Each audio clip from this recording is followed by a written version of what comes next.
কেননা আমার আমার দল যাচ্ছে বলে মোদিজি বিল পাস করে দিয়েছে বলে অমিত শাহ বলতেছে কেন ও তো বিরোধী দল, কেন আপনি কেন বিল পাসটা করে দিলেন?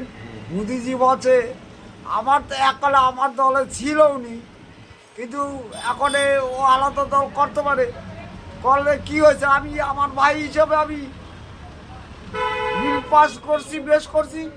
আর সবসময় আর বিল পাস আগে হবে, তারপর অন্য লোকের তো আমি পরে করবো। এই বক্তব্য দিয়েছে অমিত শাহ, এই নিয়ে গণ্ডগোল বাঁধাচ্ছে ওর সাথে। ও প্রধানমন্ত্রী দিয়ে ওরে নামাবে, আর মোদিজি বলছে পালে তুই হইতে পারলে হয়েছ 29-এ কমল দত্ত ভারতীয় মজদুর সংগঠন থেকে আর সরকার আসবে, পালে ঠাকাইস। তাহলে তোমাদের ভারতীয় মজদুর সংগঠন সব কিছু করছে, তাই তো? হ্যাঁ, সেগুলো বলে দাও যে সবাই যাতে। আর আর মুখ্যমন্ত্রীদের বলছি, যে কটা মুখ্যমন্ত্রী হয়েছ তোমরা মানুষের পাশে দাঁড়াও, মানুষের কাজ করো, নাহলে কিন্তু আমি দলের থেকে সাসপেন্ড করতে কিন্তু বাধ্য হবো। কবে? অন্য সরকারের মতন বিতরণ করো না। তামিলনাড়ুও বলছি, মণিপুরেও বলছি, বিহারের প্রশাসন হিসেবে বলে দিচ্ছি, তুমি এই মানুষ যা দাবি করবে সেসব করো তোমরা সবাই মিলে। যদি না করে তাহলে কি করবা? তাহলে আমি কিন্তু সাসপেন্ড করতে বাধ্য হব। তাহলে তো তোমার তো খুব জোর আছে নাকি? আর কি কি এই বলে করবা? আমি রাখলাম। আর কি কি করবা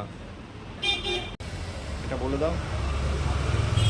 না আর কিছু তো বলার নাই, আর কি বলবো?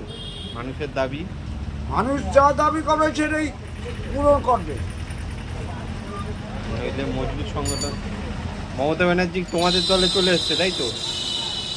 ভিডিও এখনো কোনো কথা বলছে না, ও চুপচাপ আছে। চুপচাপ আছে। আসবে কি মনে হয়? জানি না, কথাবার্তা বলো। হয়তো পারে ভবিষ্যতে আসলে আমি মেনে নেব। নিয়ে নেবা তোমার দলে? মন্ত্রিত্ব দেবে? অবশ্যই দেবো। কি মন্ত্রিত্ব দেবে মমতাকে? মানে ওরে তো যদি আসে আমি লোকসভায় ওরে রেলমন্ত্রী করে দেবো। রেলমন্ত্রী? আর আমাকে কি মন্ত্রী করে দেবে? এটা দেখা যাবে পরে।